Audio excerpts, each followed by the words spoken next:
You ever find yourself in a place where time just sort of freezes? Where every sound, coffee cups clinking, a jukebox crooning out some old tune, just hangs in the air, waiting for something big to happen? That's what it felt like that afternoon, in this little diner tucked away on the edge of a town most folks couldn't find on a map. I can still smell the coffee, the bacon, that unmistakable diner grease, all mixing in with the low golden sunlight shining through those turquoise walls, bouncing off every worn booth and chrome stool like something out of a memory. Nobody was in a hurry. Not here. It was the kind of place where folks just let the day roll over them. But everything changed, just like that, the moment Reed Dawson walked in, or, more accurately, the moment he got noticed.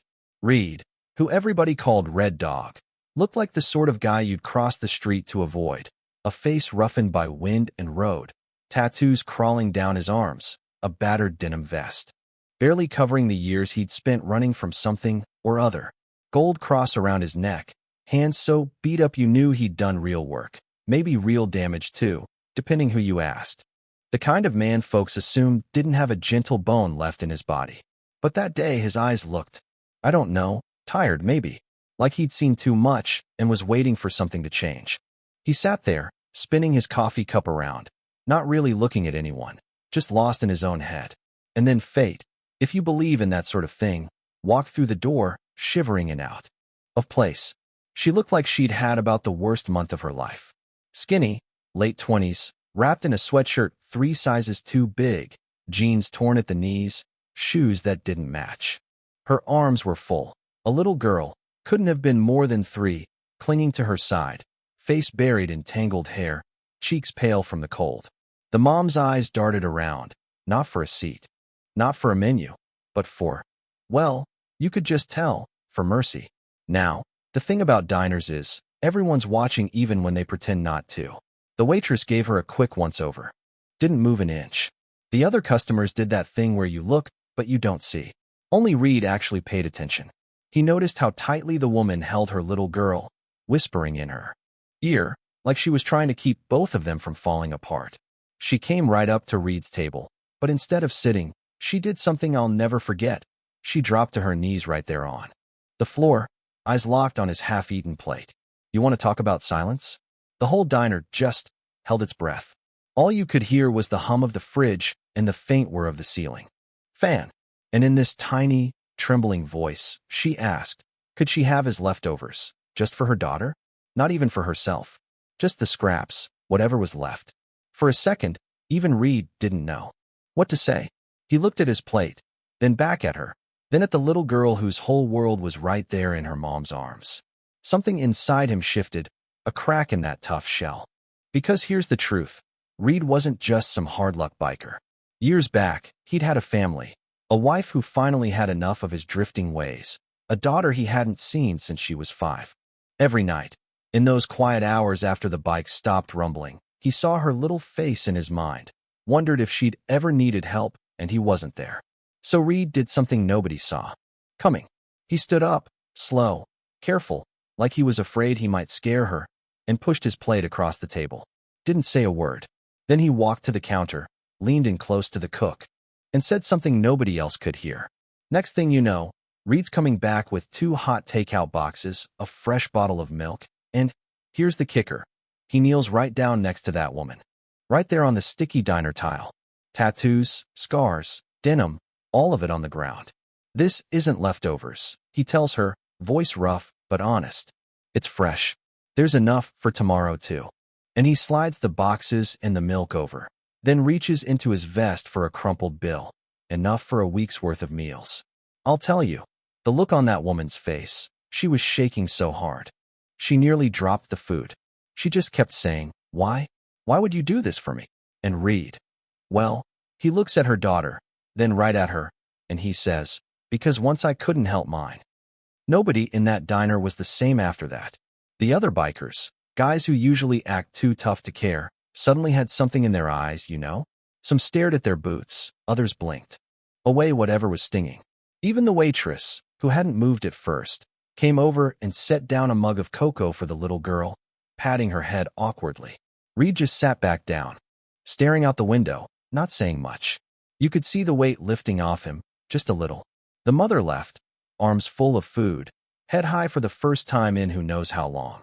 That little girl looked back at Reed and gave him the tiniest smile, the kind you don't forget. The sounds came back, slowly, spoons clinking, people whispering. But there was a different feeling now, like someone had cracked open a window and let real sunlight in. Reed watched them go, their shapes reflected in the glass. Two strangers, but not strangers anymore.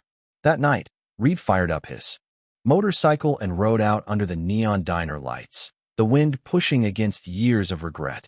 For the first time, maybe ever, he let himself hope. Maybe his own daughter was out there, safe and warm. Maybe someone would be kind to her, if she ever needed it.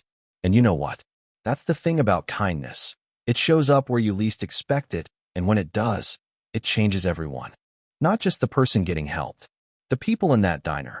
Well, they all carried that moment with them long after the doors closed and the lights went out. A plate of food, a simple question, a silence that said more than words ever could. So, let me ask you, what would you have done sitting in that booth with someone kneeling at your table, just asking for a chance? Would you look away, or would you do what Reed did? Let your heart crack open, just a little? I want to hear your story, your thoughts, down in the comments. Because sometimes, all it takes is one act of compassion to change a life, and maybe, just maybe, change your own. Drop your thoughts below. Was Reed right, or would you have done something different? What does real justice look like when nobody's watching? Let's talk about it.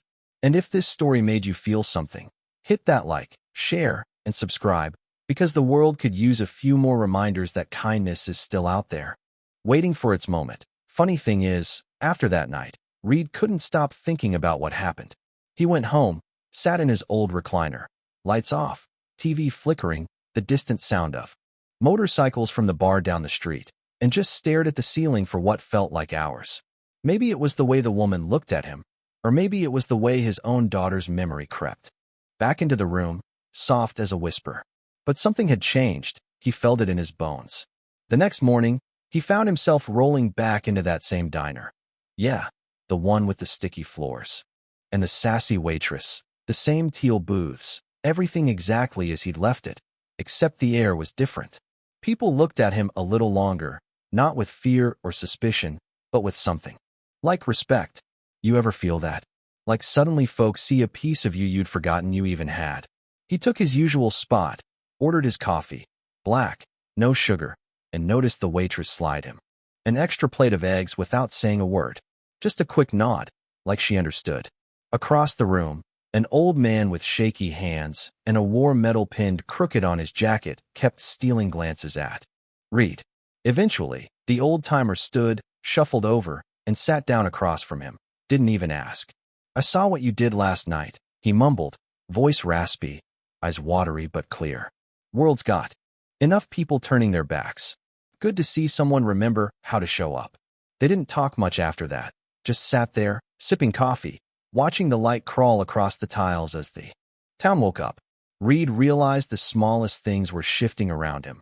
Folks smiled a little more, held the door for each other, dropped coins in the tip jar for the waitress who usually got stiffed by the late-night crowd. And then, here's the twist nobody saw coming. A little while later, the woman from the night before came back. Not alone this time. She brought the little girl, sure. But trailing behind her was a man, probably in his mid-30s, face pale, suit wrinkled like he'd been sleeping in his car for days. Turned out, that was her brother. They'd lost their apartment after he got laid off, and he'd been looking for them all over town, desperate to keep his family together. When they finally reunited, it was right there in the parking lot, just outside the diner windows. Reed watched it happen. The hug, the tears, the way the little girl squeezed her uncle's neck so tight, he had to laugh just to breathe. You could feel the relief wash through the place. See it in the way the cook wiped his eyes with the back of his hand, pretending he'd just got smoke in them. The mom came in, spotted Reed, and walked straight to his booth. Didn't kneel this time. She stood tall, looked him right in the eye, and said, "You saved us. I just wanted you to know that." It was awkward, real and raw. Reed just nodded, shrugged like it was nothing. But his throat was tight, and his coffee suddenly tasted a lot more salty than before. The little girl pressed a crumpled napkin into his hand, It had a stick figure drawing, big smiley faces. And the words, "Thank you, Mr. Biker Man," scrawled in bright red crayon. Let me back up a sec, because what happened next still gets me. One by one, other folks in the diner started pitching in. The waitress slipped a bag of groceries into the family's arms. The old war vet gave the man his own worn jacket. Said he'd seen worse winters in Europe. Even the cook boxed up extra sandwiches for them to take home. It was like something broke open in that place, and suddenly, everybody remembered how to be human again. Reed, who'd always felt like an outsider, suddenly found himself at the heart of it all. For the first time in years, people looked at him with something other than judgment. He realized that, yeah, maybe you can't fix your whole past, but you sure as hell can change the next chapter. Later that week, Reed went looking for his own daughter, searched Facebook, reached out to old friends, followed a trail of phone numbers and dead ends. He didn't find her, not yet. But the act of looking, of hoping, felt like the start of something. Hope's a weird thing. Sometimes it shows up slow, in pieces. Sometimes it comes rushing in all at once, like sunlight after a storm. I guess what I'm trying to say is, kindness doesn't just stop when the door closes behind you. It ripples out, touches people you'll never meet, changes stories you'll never hear. That old diner became a little beacon in the middle of nowhere, a place where, just for a moment, everyone remembered that even the roughest folks can have the softest hearts. So let me ask you, again, has there ever been a moment where a simple act of kindness changed the whole course of your day, or maybe even your life? Or did you ever step up for someone else when nobody else would? Drop your stories down below. Let's keep this circle going. Who knows? Maybe your story's the one someone needs to hear tonight. And if you want to hear more tales like this, real stories, messy and honest, about people trying to do better, don't forget to like, share, and subscribe. Because maybe, just maybe, the world's a little less lonely when we remember we're all in this together.